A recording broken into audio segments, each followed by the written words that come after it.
I have a problem with Mark Dara's latest video, but probably not for the reason you think. Let's watch for a bit and figure out why. The fact that you bought a game that you didn't like doesn't give you the right to be cruel or unkind to the people that developed that game. Ooh, that's where you lost me. It's a fine video. I'll leave a link in the description if you want to watch the whole thing. But here's the problem with this whole premise.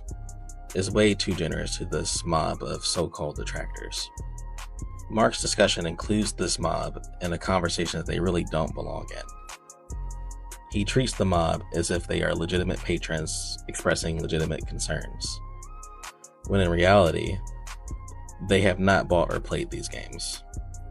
They just go from game to game spewing hate, and are at best just regurgitating talking points that they got from someone else. The hate tends to form well before the game's release, and continues with the exact same talking points for far after the game releases.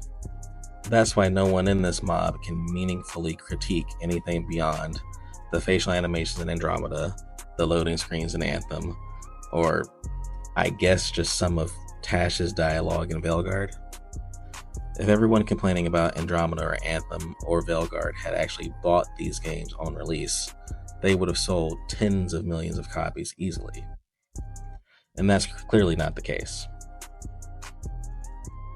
Someone posted in the comments, criticism is not harassment.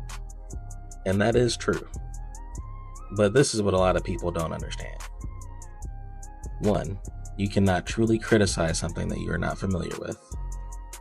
2. A belief is not an opinion or a critique. Let's use Skillup as an example. Skillup played Veilguard and he says it's bad. Skillup also doesn't understand how to fly. The game is literally about flying. What the fuck am I supposed to do here? There's no cover. I have to tank every bit of damage coming at me because there is literally nothing else that I can do. But anyways, he says Veilguard is bad. That's completely fine. Skillup is one person. He is entitled to his opinion. The problem occurs when someone watches his review and spreads his opinion around as if it is their own. That person did not play this game. They are not of the opinion that this game is bad. They believe that this game is bad because of Skillup's review. They are not telling you their thoughts about the game. They are literally doing the opposite of thinking. And to a creator, these beliefs disguised as criticisms are not helpful. I can't iterate on my work based on your unfounded beliefs. And that's why BioWare has one of the worst fan bases of all time. They don't provide actionable feedback, they just show up to complain. Compare that to the fan bases of No Man's Sky, or The Division, or Cyberpunk, or even Baldur's Gate 3.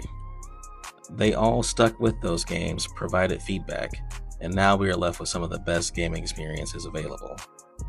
The studios associated with those games are also willing to sit in the fire for a bit and grind it out until they can improve their game. BioWare tends to give up almost immediately because they treat the mob's beliefs as legitimate. Mark, the mob cannot be reasoned with because the mob is not being reasonable. Not me though, I thought Anthem was cool and worth iterating on. EA, BioWare, somebody, please do something with this IP. The flying mechanic was way too good to just throw away.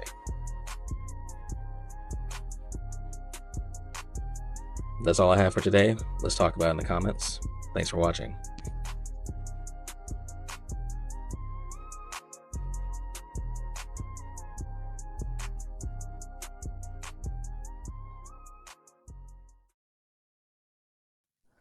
I mean, look at this. This is 10 to 15 hours of low effort, negative content about Anthem from just one guy. And I get why he would make the videos. There's a monetary incentive. But why would hundreds of thousands of people watch this much content about something that they don't like? This is a psychotic amount of investment into hate.